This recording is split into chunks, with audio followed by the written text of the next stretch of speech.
мы павінны мець час і парэфлексаваць, абмеркаваць памылкі, зробленыя ці недастаткова зробленыя і, канешне, шукаць вінаватых у тым, што не было зробленае.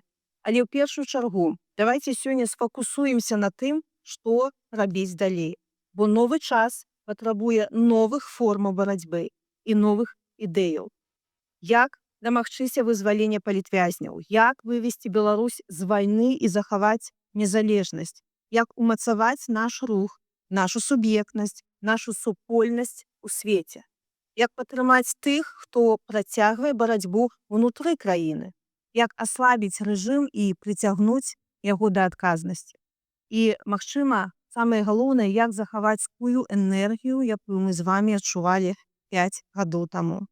І хай сёння кожная зноў спытае сябе, а што я раблю для новай Беларусі і ці магу я гэта рабіць лепей. І, канешне, што мы можам рабіць разам.